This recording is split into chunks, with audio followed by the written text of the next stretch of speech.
All right, as a trainer, it's going to be very important that in the beginning we're doing caddy checks for the trainees. So if you see something that they're not taking proper care of, we can teach them the right way to do that.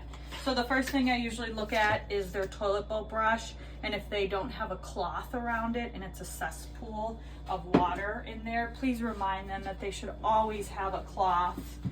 And when you go and check their caddy, we're going to remove that dirty cloth and start them with a fresh one, because I see a lot of trainees have this sopping wet, and that's just a cesspool for germs.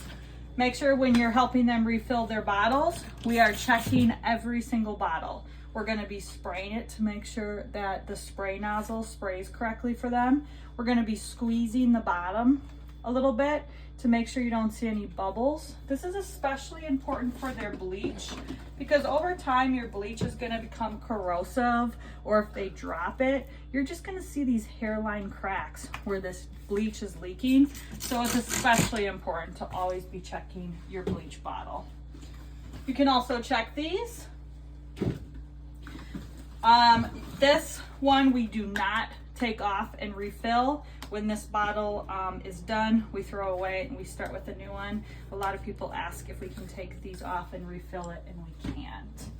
They're stainless steel wipes. Open it up, make sure their cover's not cracked. If their cover's cracked, their stainless steel wipes are gonna dry out quicker. A nice little tip that Megan taught us is turning it upside down so the bottom that's really wet kind of saturates because of gravity and gets the other part of the roll saturated. Teach them how to properly take this off. And remember, when we're taking out our stainless steel wipes, we want to take it out this way and unroll it. Sorry about that. You don't want to see people pulling it through this way, because that just dries out your wipes and then they don't work correctly. And you have little pieces that break like that. Okay, other things to look for. Make sure they have all of their supplies. If you're looking through and they're missing their steel wool, say, hey, where's your steel wool? Did they leave it at a house? Make sure their razor looks clean. This looks clean and it's not rusted. If it is rusted, you need to remove it, give them a new razor. And our sharps container is over here. And remind them that it's really important when they're done using it to gently dry it off and use caution not to cut themselves. When you're putting this back on, the open part, it's not intuitive, but it actually goes on the back side. You want to make sure that their brushes look good. It's still properly labeled with their name right here. If the name has rubbed off from the Sharpie getting wet, that we're writing their name again on all of these. You want to make sure this looks like it's in good shape, or we can provide them with a new one. We want to make sure that they don't have a bunch of magic erasers that are chewed up. Let's keep their caddy light and clean. Make sure they don't have trash in there.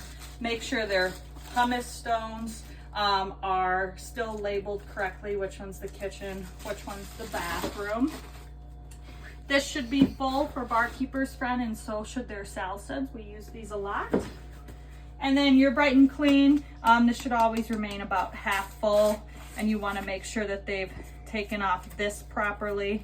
If they haven't taken this off properly, it's going to impede how they pour the powder when they're using it. So making sure that they take that off is always good advice. And then just walking them through and reminding them that the better that our spray bottles work, the more efficient they're going to be able to move through things.